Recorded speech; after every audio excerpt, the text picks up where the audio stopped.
how would you go about designing and creating a network of indoor farms so that the network is efficient? Well, I'm actually working on that as we speak. So, hi Bruce, glad to have you on the show. Could you please introduce yourself briefly and your company? Yeah. Good morning, Sebastian. My name is Bruce Carman. I'm with Controlled Environmental Farming Incorporated, and I'm here to answer all questions that you may have regarding our business model, the structure, methods, and systems. All right. So, first question will be, how did you get into agriculture? How did I get into agriculture? Back in 2008, the housing crisis was in the U.S. at that time, or what was known as the housing crisis. And as an architect by trade, I was just looking around, seeing what else could be done to benefit certain areas. I happened to be living in Lutzen, Minnesota at the time, and started to work with the city of Silver Bay, Minnesota, on their business park. And the idea was put forth by some other individuals to maybe install or operate an aquaponics facility so that food could be grown locally. In the area of northeastern Minnesota, fresh produce is a rarity. It usually has to be trucked in from California, Texas, Mexico, Florida. So it raises the cost, and its availability is limited. So it was suggested that we should put an aquaponics in this business park and help develop the park through the use or the supply of freshly grown vegetables, herbs, fruits, and incorporating fish into the operation. So that's how I got involved into it, and it's intrigued me ever since. I've done a lot of work with it, around it. Hopefully this effort will be able to bring fresh food security and safety to the individuals of Northern Illinois. Hopefully. I also read that you have or had something going on in Arizona, some sort of a facility. Yes, at the time, this was maybe 6 to 8 months before COVID really hit. We looked at a piece of tax forfeited property. There was a opportunity to acquire tax forfeited or tax opportunity land. We looked at one piece that was 5, 6, 7 blocks away from the University of Arizona, which has a controlled environment agriculture education program, a degree program at the University of Arizona. And we thought it would be a very good location. I'm kind of a hard-driven individual on education and educating individuals in the science of aquaponics for food production. We also thought that its location would provide a very good urban agriculture opportunity to be able to provide food for the local community in a completely urban setting. And we were able to pursue that. We worked with the Tucson, Arizona Planning Division and Zoning and Planning, and found them to be very helpful and, in fact, improved our project as it was originally submitted with their suggestions. And we had gotten through planning and zoning. All the approvals were met when COVID really struck, and traveling, all the typical things that you can do in a business environment were just not obtainable, and we just shut the project down. And so there aren't any plans to revive it? Not at this time. I'm certainly willing to help the individuals of Tucson or the university move forward on the project. I have no idea what the status of the land is at this point in time, whether it's still available or whether it's not. I know it has a cell tower on the property, and that may be problematic. Yep. We were able to work around it It was something that was noted kind of late in the development of the project, but nonetheless, it's a viable project. And I would think that somebody with an interest in aquaponics and urban agriculture could pick up the project and move forward on it at any point in time.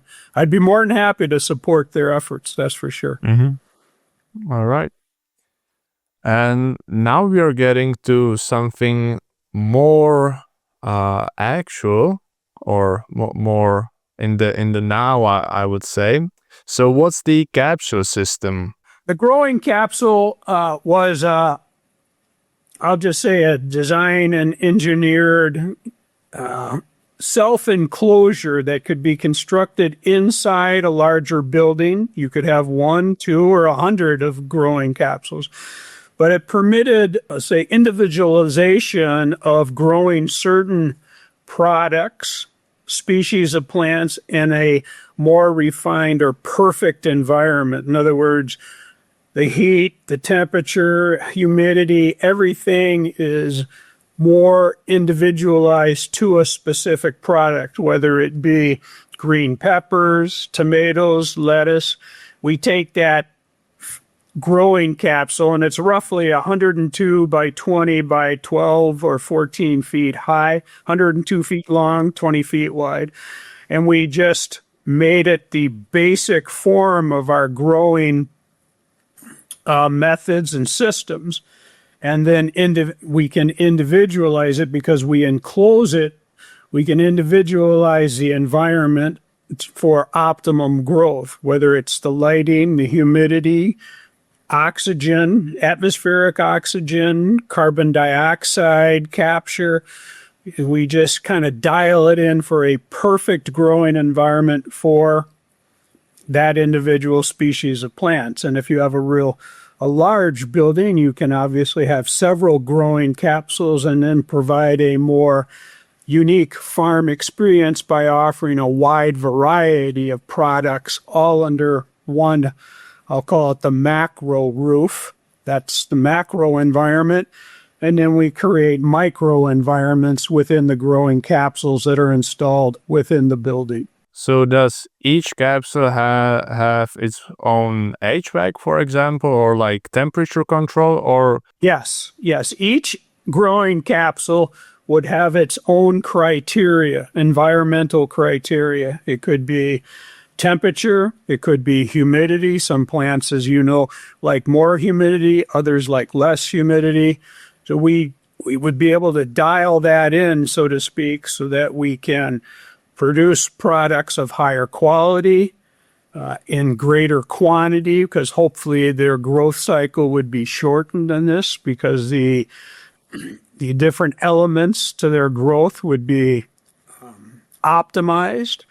And it provides then for hopefully a greater return on investment, because you're turning crops over faster, still using the same basic element, the same building, so on and so forth, but it's just moving faster because of the optimization of the different requirements of a plant. And what crops can you grow in them? Are there any limitations, for example? Well, there certainly are limitations. We're not soil-based. We are a 100% aquaponic operation. We do that to reduce costs, certainly clean. If you can keep the soil out of the building, things stay a lot cleaner. It seems to be a more optimum way to produce food in an urban environment.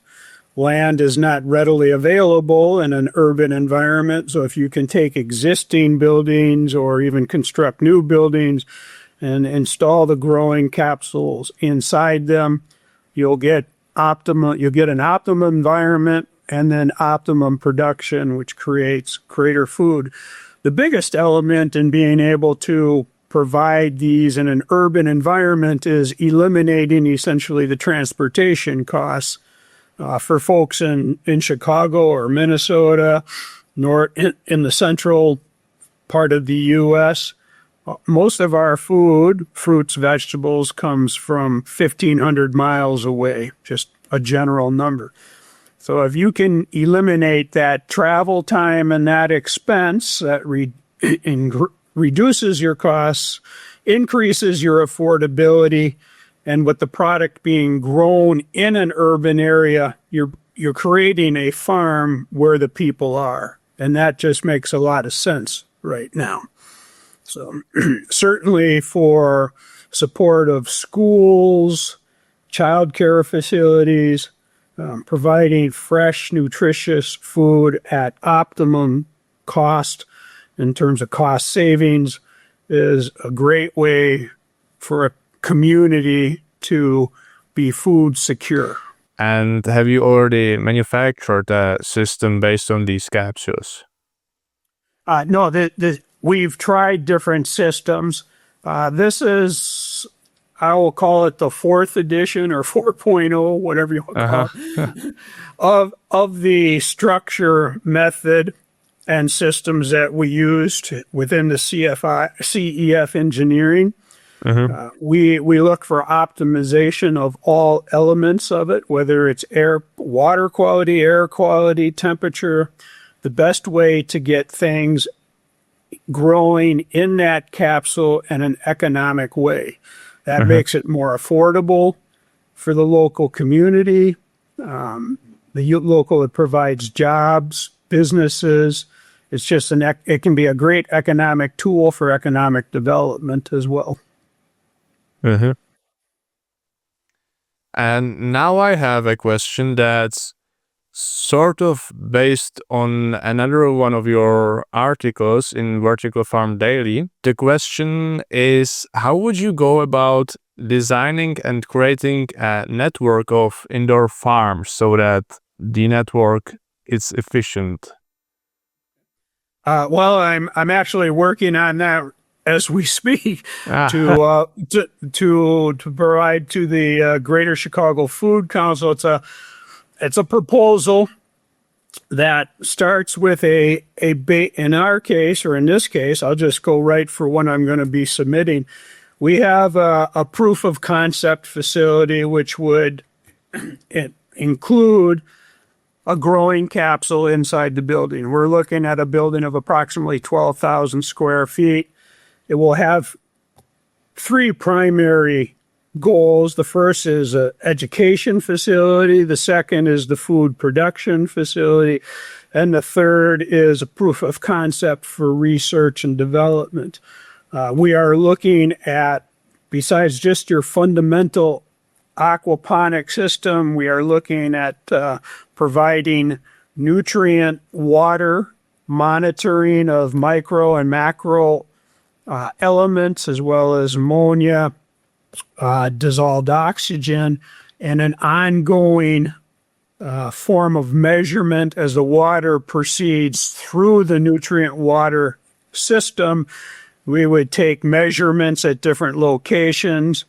This is in an effort to make sure that we're providing the optimum nutrients for each species of plant, but we're also monitoring the water quality to make sure our fertilizer machines, the fish, have a very healthy environment so they can produce the optimum fertilizer and, again, promote faster growth, more sustainable growth, and better growth for the plants and the fish housed within the facility.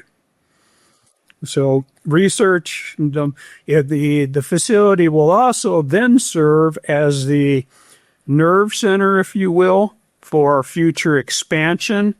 Our goal is to take this proof of concept and then expand it throughout the northern Chicago area, the corresponding suburbs, and place a facility in a viable economic location that makes sense for food distribution.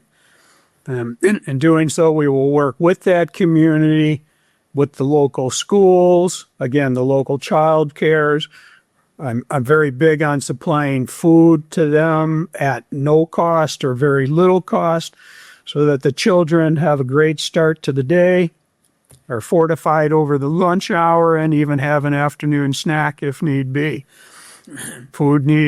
Nutritious food is a key ingredient to education, in my opinion. So that's part of the goal of this grant or opportunity that I'm currently working on. And then from this center location with the expansion and our education program, we will essentially be training our own employees in aquaponics. We're going to work with the Aquaponics Association to provide a certificate if possible and make sure that everybody is kind of on the same page with aquaponics.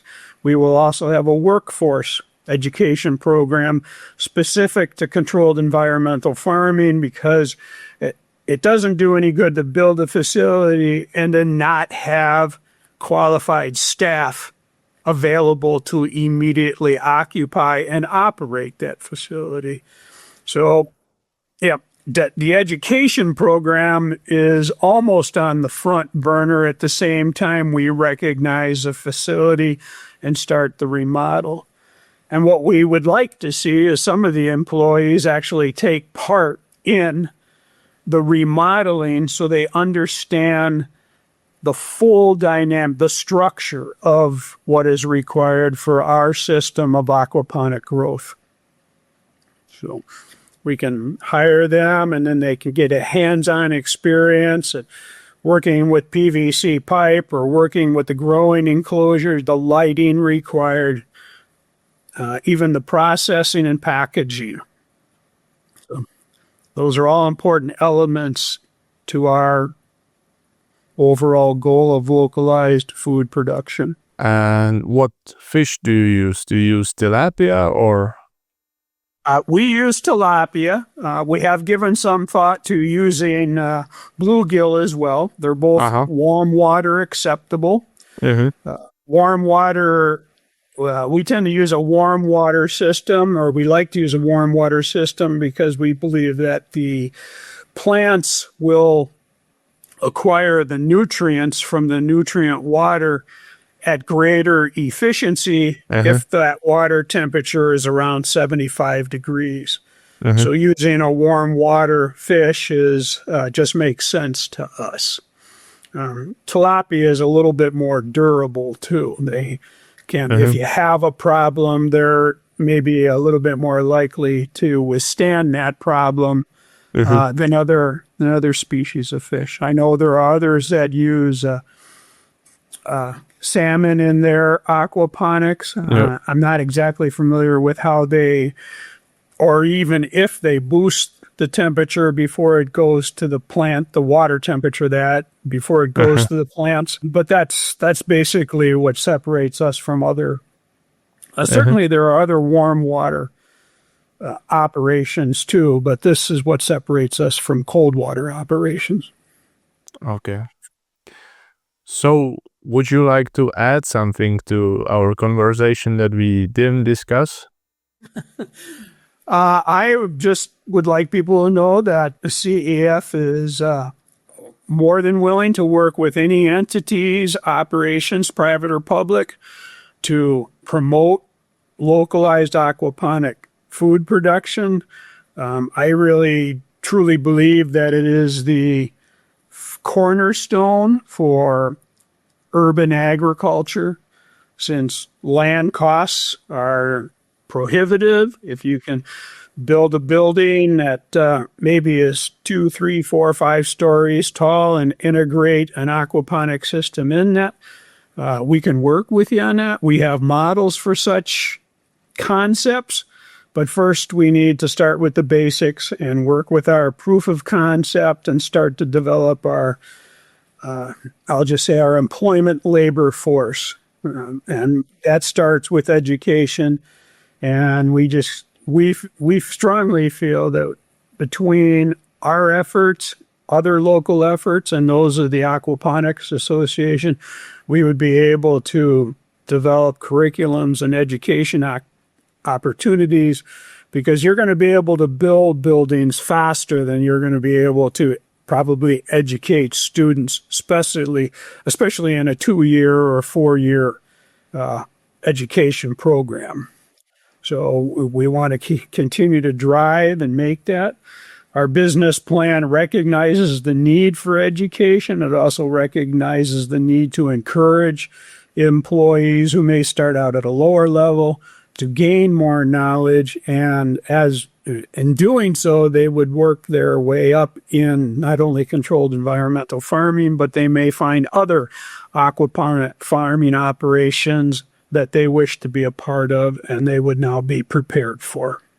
So, and it adds to the community. It just makes community that much better. All right. Well, thank you very much for finding the time to come on the show.